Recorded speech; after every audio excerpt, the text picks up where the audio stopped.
ఏరా నీతి లేని కుక్క! మన కింద పనిచేసే వాళ్ళకి తిండి బట్ట ఇచ్చి అండగా నిలబడి ఆశ్రయం ఇవ్వడం యజమానిగా మన ధర్మం. అలాంటిది నిన్నే నమ్ముకుని నీ పంచన పడున్న వాళ్ళ పడకనే పంచుకున్నావంటే మృగానికి నీకు తేడా లేదు. అయ్యా, గుళ్ళోకి వెళ్ళి అమ్మవారి పసుపు తాడు పట్రా. అట్టగనయ్యా. ఇదిగో అమ్మాయి, ఇలా రా.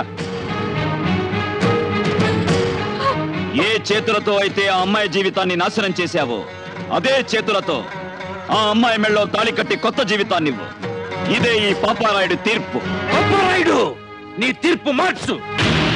అయినా ఇలాంటి అలగాజనంతో ఆడుకోవటం మాలాంటి జమీందారులకు మామూలే. నేను నీ చెల్లెలు భర్తని, వీడు మాకు పుట్టిన బిడ్డ.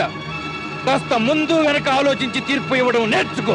ఆపరా, ఆపరా, ఆపరా, ఆపరా, ఆపరా, ఆపరా. అంతకు మించి ఒక్క మాట ఎక్కువ మాట్లాడితే నీ నాలుక చీరేస్తాను. నా కళ్ళల్లోకి సూటిగా చూసి మాట్లాడడానికి భయపడే నువ్వు నా తీర్పుకి ఎదురు చెప్తావా? ప్రాణాలు తీస్తాను. బంధాలు బంధుత్వాలు కాదురా నాకు కావలసింది. నాకు కావలసింది నీతి, న్యాయం, ధర్మం. పుట్టిన పుట్టుక కాదురా ముఖ్యం. నాకు ముఖ్యం జరిగిన అన్యాయం, జరగాల్సిన న్యాయం. తీరా తాళి కట్టరా వెళ్ళి. పాపారాయుడు,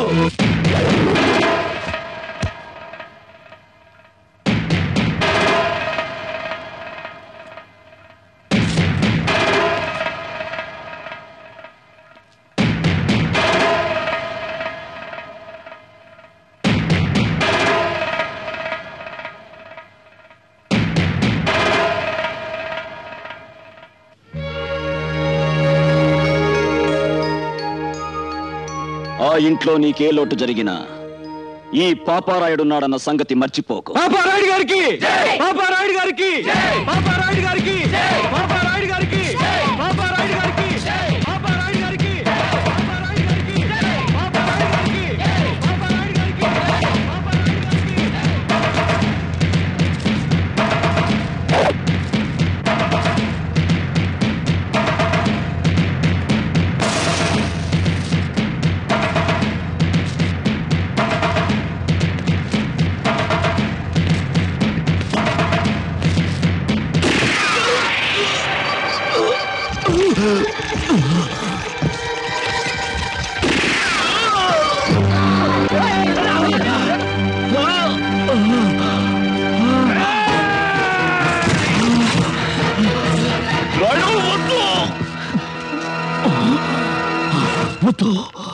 నా చెల్లెలి పసుపు కుంకాలు తుడిచేయద్దు.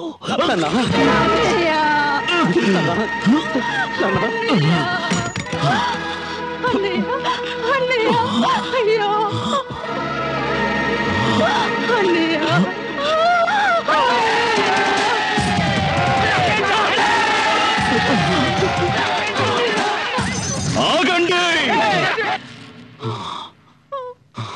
ఎవరు వాణ్ణి తాకటానికి వీల్లేదు.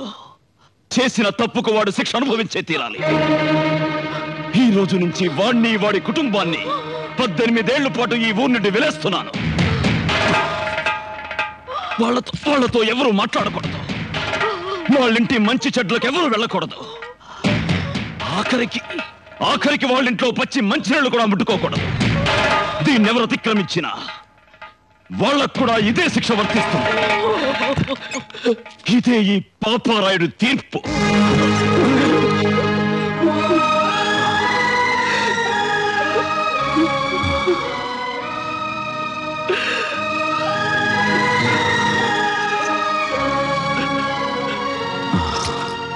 పెదరాయుడు, నా బాధ్యత నీకు అప్పగిస్తున్నాను.